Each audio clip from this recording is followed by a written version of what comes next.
Pemerintah pusat diharapkan bantu pembangunan Maluku.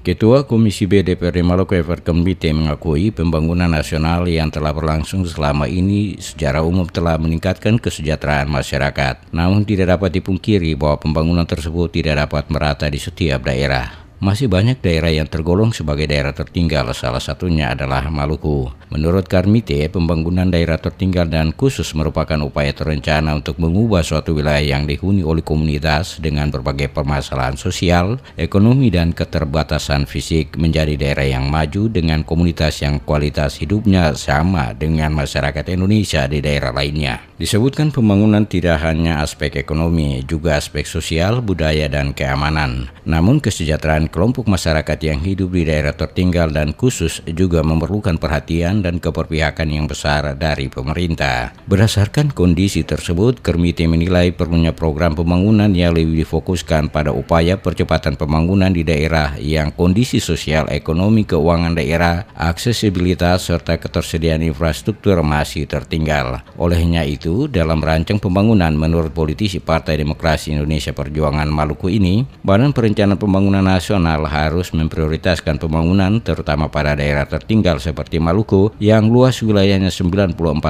adalah laut. Menurutnya hal ini penting mengingat kondisi tersebut pada umumnya terdapat pada daerah-daerah yang secara geografis terisolir dan terpencil seperti daerah perbatasan antar negara, pulau-pulau kecil, pedalaman serta rawan bencana alam dan bencana sosial.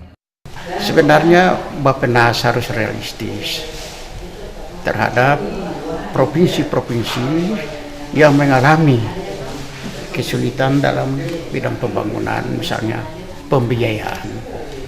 Maluku ini kan provinsi kepulauan, itu berarti tantangan paling berat kalau kita laksanakan pembangunan. Nah, dalam kaitan itu selain sumber daya harus kita siapkan, sehingga untuk itu yang harus dilakukan oleh gubernur dan wakil gubernur terpilih harus mampu bersama-sama dengan DPRD meminta kepada pemerintah pusat supaya harus ada perhatian yang konkret. Bila perlu, menurut saya kita minta otonomi khusus lah seperti Papua dan Papua Barat. Bila perlu, kenapa tidak bisa?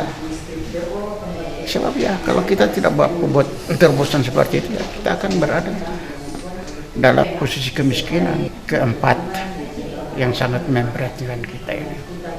Dia menambahkan sesuai agenda nawacita Presiden Joko Widodo, pemerintah intensif mengedepankan pembangunan Indonesia dari Indonesia Timur. Strategi ini mencakup investasi besar di bidang infrastruktur untuk memperbaiki transportasi dan konektivitas, mengembangkan pusat-pusat pertumbuhan di luar Pulau Jawa, serta upaya untuk mempercepat pengembangan kawasan perbatasan kepulauan terluar dan daerah tertinggal. Tujuannya agar pertumbuhan ekonomi yang berkelanjutan mampu menghasilkan pengentasan kemiskinan yang signifikan dan terdistribusi secara. Tujuannya agar pertumbuhan ekonomi yang berkelanjutan mampu menghasilkan pengentasan kemiskinan yang signifikan dan terdistribusi secara lebih merata, terutama untuk kawasan timur Indonesia yang kaya sumber daya alam. Sebagai representasi rakyat di daerah ini, Karmite berharap Bappenas serius merancang strategi pembangunan sesuai kebutuhan daerah sehingga laju pertumbuhan di Maluku lebih khusus kawasan timur Indonesia sejajar dengan wilayah lain.